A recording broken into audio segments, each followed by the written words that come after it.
So just to review, we're going to be skipping over most of the basic stuff here, but just to review what the fundamental counting principle is.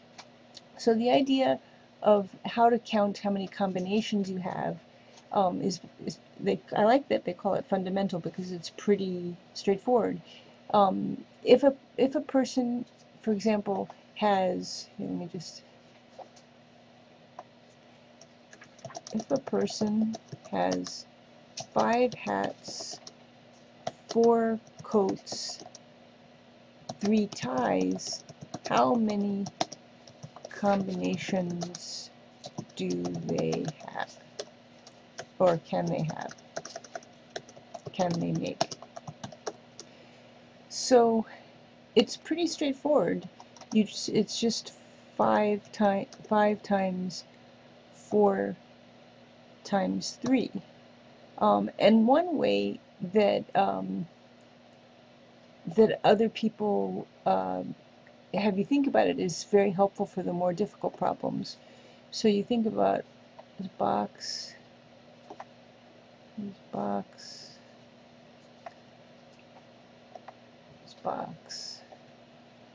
And you think about, sorry, they're slightly different sizes. You think about these 3 events that happen where they're making a choice. In the first event, it doesn't matter what order, but we'll go in the event that I listed it. The first choice event they have, choosing event, is has how many choices? There are 5 choices, right? So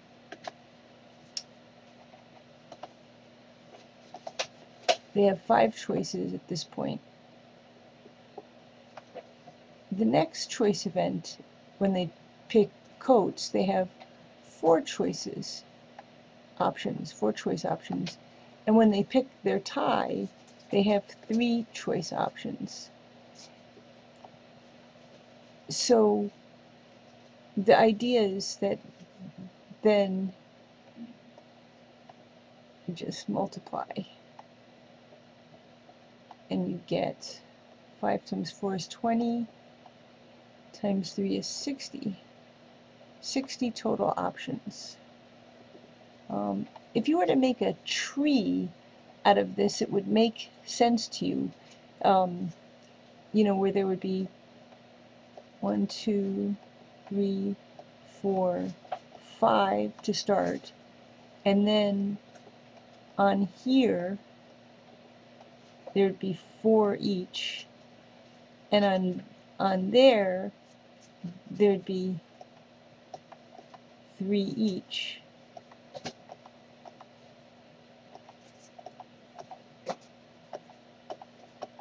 So in the end, they multiply exactly in this way: 5, and each of those times 4, and each of those times 3, just like this picture.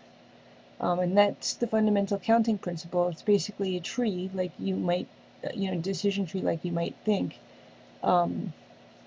And it's good to think of it as a decision tree, within the end 60 possible decisions.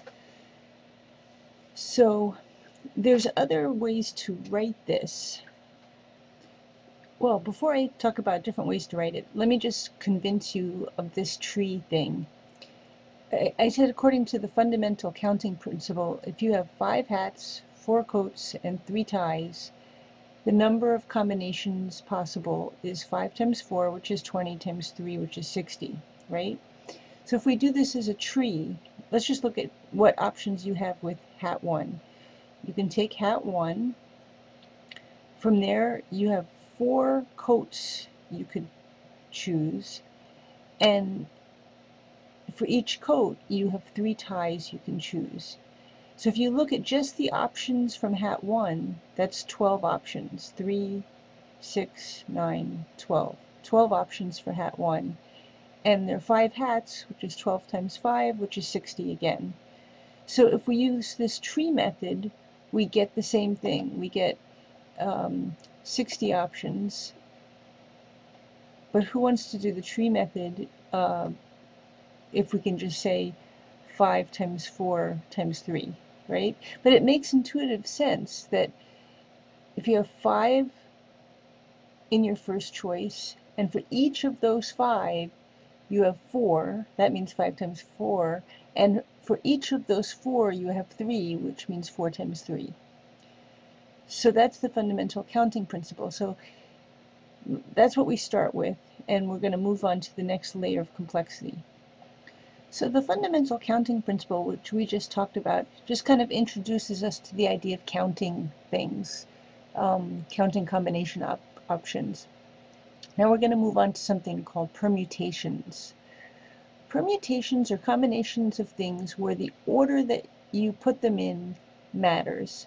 For example, if you think of a lock that you might put on your school locker, if somebody tells you that the lock combination is 20, 1, 7, will you be able to open the combination lock if you mix those up? No. So the order does matter.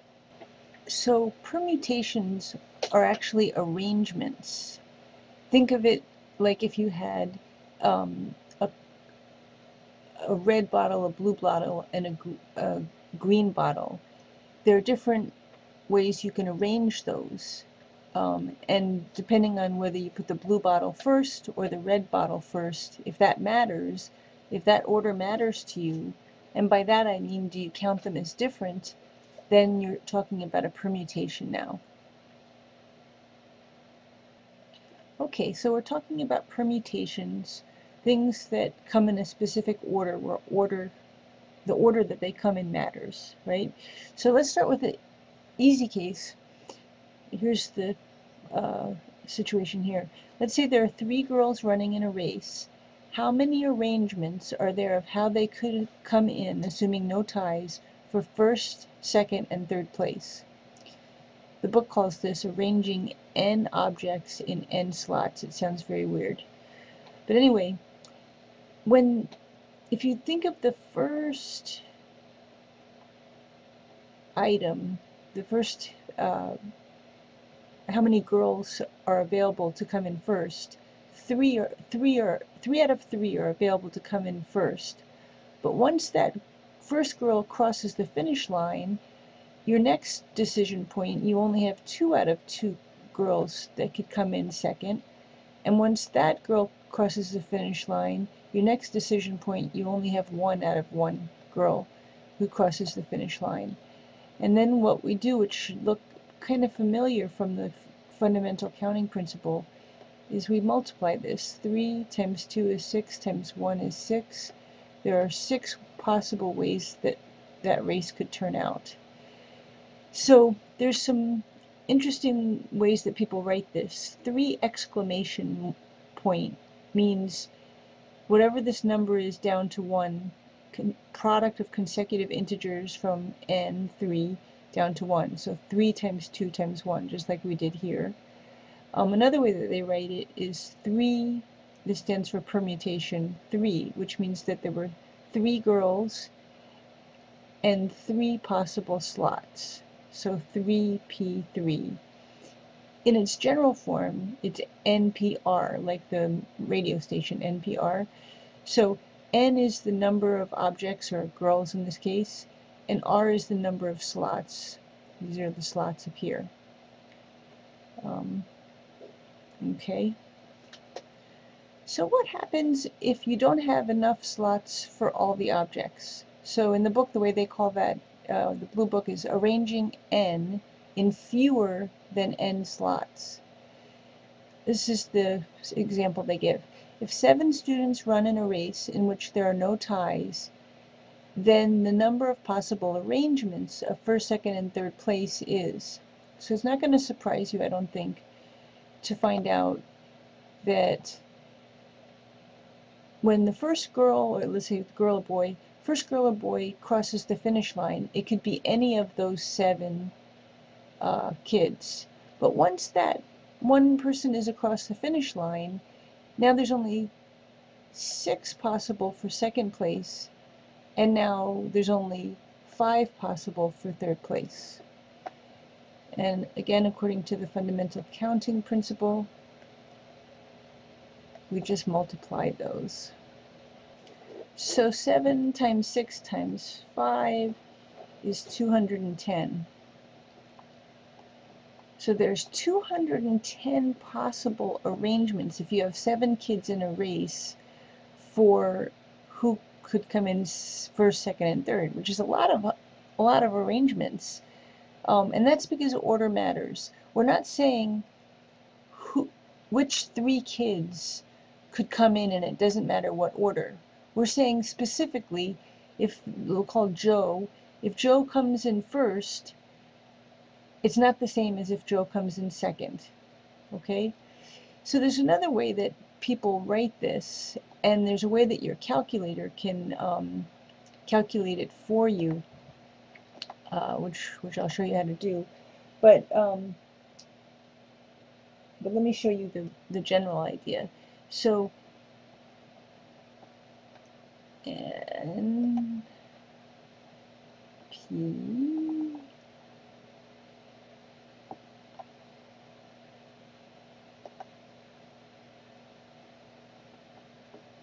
NPR.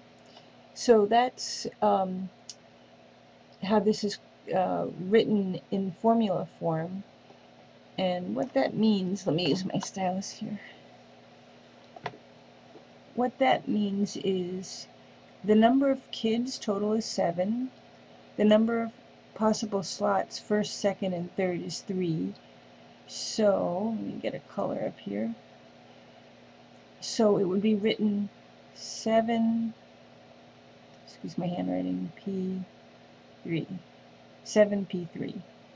And your calculator can do that for you, which I'm going to give you an example in a couple of minutes where I show you the calculator and how to do it.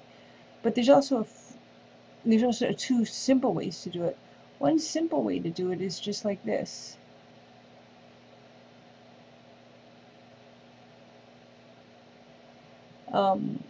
The other way is a formula, which is pretty straightforward.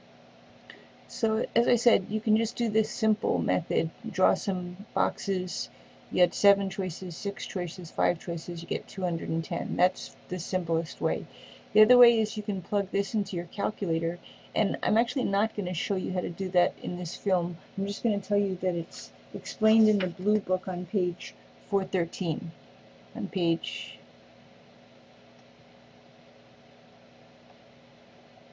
413.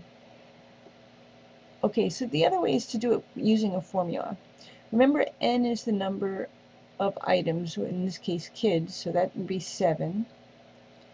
Exclamation mark, remember, you start with whatever that number is and go down times 6 times 5 times 4 times 3 times 2 times 1, right?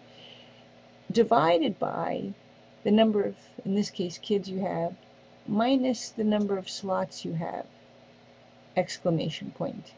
So that's 7 kids minus 3 slots, exclamation point, which is 4, exclamation point. Now, that looks complicated, but it actually makes sense. I'll show you why. Okay, so this is what it looks like. If we do n exclamation point, it's 7 times 6 times 5 times 4 times 3 times 2 times 1.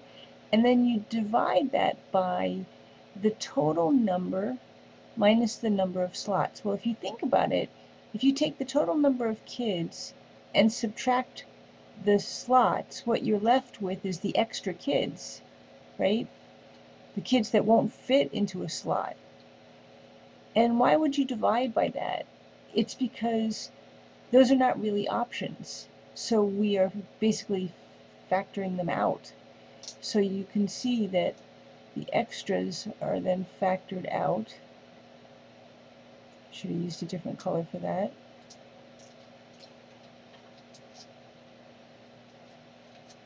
And what you're left with is what you did with those simple boxes. 7 times 6 times 5. Right. That's it for this video.